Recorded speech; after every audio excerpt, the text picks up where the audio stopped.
আমাকে ছেড়ে চলে যায়, আল্লাহ তুমি আমাকে ছাড়িয়ে দিও না রে আল্লাহ। এক পর্যায়ে তাকে দেখে একজন বিবি তার পাশে ডাক দিয়া কই, কে তুমি? বলে আমি রহিমা। রহিমাকে ডাক দিয়া কই, রহিমা সব বিবি চলে গেল, সব ছেলে আমাকে ছেড়ে চলে গেল, এলাকার মানুষ আমাকে জঙ্গল পালে দেয়, তুমি কেন আমাকে রেখে যাও নাই? ও রহিমা তুমিও চলিয়া যাও, আমার দুনিয়াতে কেউ লাগবে না, স্বয়ং আমার আল্লাহ আমার জন্য যথেষ্ট হয়ে যাবে।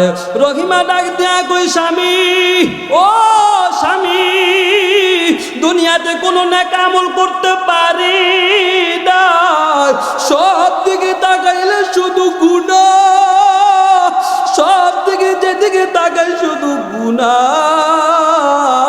কাল কিয়ামতের ময়দানে আল্লাহকে বলবো, হে মালিক আমি দুনিয়ার জমিন থেকে কিছুই আনতে পারি নাই, তোমার নবী পয়গম্বর আইয়ুব নবীর খেদমত করে আমি রহিমা স্ত্রী হিসেবে খেদমত করে আসলাম। ওরে সাসনা ইউনিয়নের আম্মা জান, আইয়ুব নবীর স্ত্রী একজন নারী, তুমি একজন নারী, ওই মা ফাতেমা একজন নারী, তুমিও একজন নারী রে মা। স্বামী কত কষ্ট করে করে করে করে কামাই করে তোমার জন্য আনে রে মা। সকালবেলা রিক্সা নিয়ে বাহির হয়, সন্ধ্যাবেলা বাজার উঠিয়া নিজে একটা চা খাইতে মন চায়, খায় না, কারণ আমি যদি 5 টাকা খেয়ে ফেলি আমার বাড়িতে সন্তানের জন্য বিস্কিট নেওয়া লাগবে, সন্তান বলবে আব্বু কি আনছো, এই কথা চিন্তা করিয়া বাবা বাজারে এক কাপ চাও খায় না। এমন হয় কি হয় না? এমন হয় কি হয় না? বাবারা পকেটে আছে মাত্র 20 টাকা, চিন্তা করে আমি একটা যদি চা খাই, আমি একটাই যদি কেক খেয়ে ফেলি আমার 20 টাকা এখানে শেষ হয়ে যাবে। ওই রহিমা ডাক দেয়া কয়, স্বামী আমার আল্লাহর কাছে বলবো দুনিয়ার জমিনে কিছু করতে পারে না, ও আল্লাহ ও নবী আমার আল্লাহর কাছে বলবো আমি রহিমা আল্লাহর পয়গম্বর আইয়ুব নবীর খেদমত করে কবরে আসলাম। এবার আইয়ুব নবী আল্লাহকে বলে, আল্লাহ সব জায়গার ভিতরে পোকা, কোন জায়গা আমার জন্য খালি রাখলা না, এখন দেখি জিহ্বার মধ্যে পোকা, আমার জিহ্বাটা তুমি ভালো করিয়া দাও রে আল্লাহ।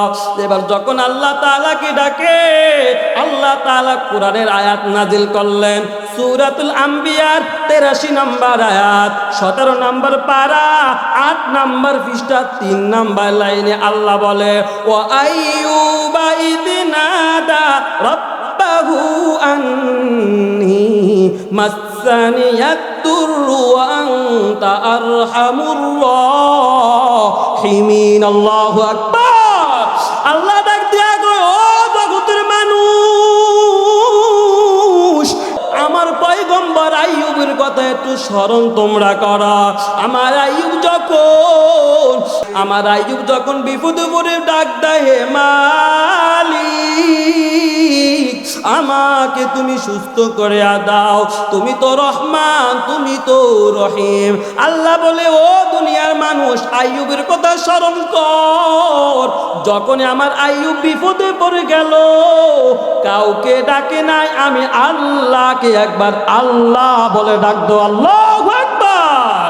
আল্লাহ বলে, আমার আইয়ুব কাউকে ডাকে নাই, বিপদে পড়েও ধৈর্য হারা হয় নাই, আমি আল্লাহ এমন পুরস্কৃত করলাম, আমি আল্লাহ তার সব ফাস্তাজাবে না লাহু ফাকাশাফনা মা বিহি মিন দুররি ওয়া আতাইনাহু আহলাহু।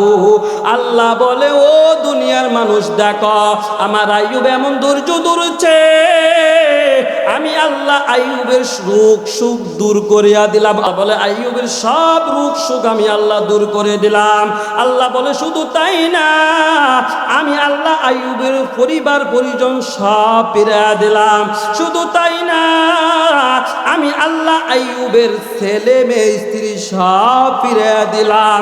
বলো না কিসের মাধ্যমে হয়েছে? একমাত্র ধৈর্য। ঠিক না বেটি? আল্লাহ তাআলা বলে শুধু তাই না, আমার সব নবীরা ছিল ধৈর্যশীল।